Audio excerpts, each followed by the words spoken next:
We're going to do a short podcast on the uses of enzymes. Now, we've already learned about digestion, and there's other podcasts on that, so I'm not going to repeat all of that. But we should know that enzymes are used in cells, and they are responsible,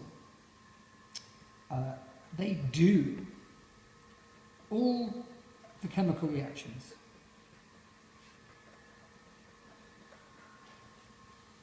These usually take place in the cytoplasm, and they are responsible for speeding up reactions.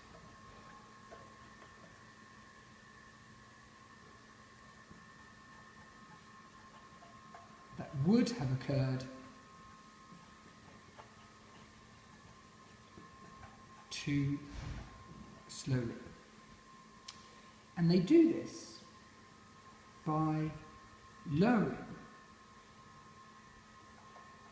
the activation energy. Imagine a normal reaction. It actually might look like this.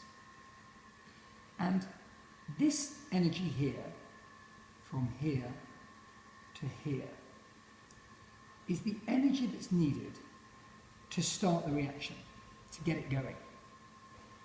And once you get over that hill, often the reaction will take place.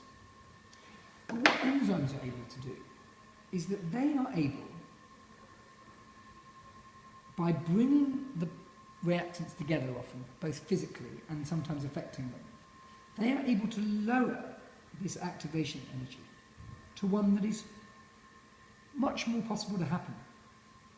And so if, for example, you take carbon dioxide and water reacting in photosynthesis, enzymes are able to allow that to happen at normal Earth temperatures, which otherwise wouldn't have happened unless the enzymes had been there.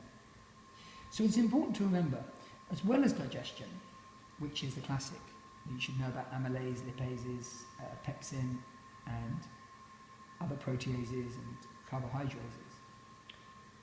You also need to know and remember that enzymes do all the chemical reactions pretty much in a cell, and they speed up reactions that would have occurred too slowly by lowering the activation energy. Lowering activation energy. So that's how we use them in digestion in cells. But we also need to know how they're used elsewhere in the world.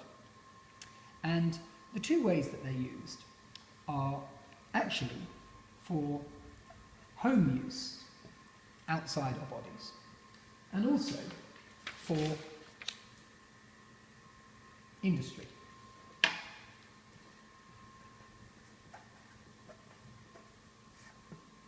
Now, home use first.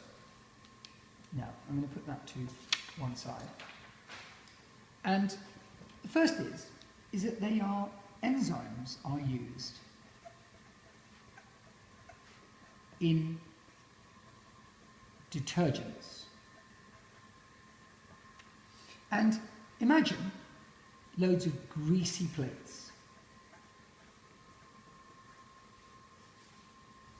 all stacked up. Oh no, I don't want to do that washing up.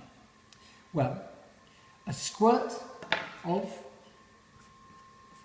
detergent with enzymes in is able to break down the fats and the proteins. So detergents have lipases in and proteases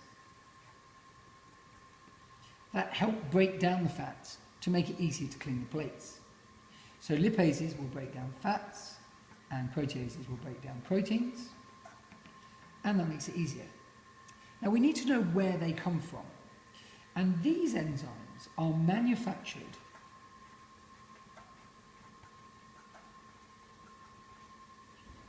by microorganisms.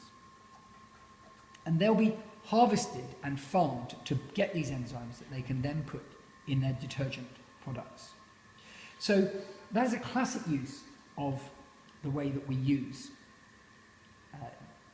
enzymes in the home, outside the body, just for cleaning plates. Okay. The next is industry.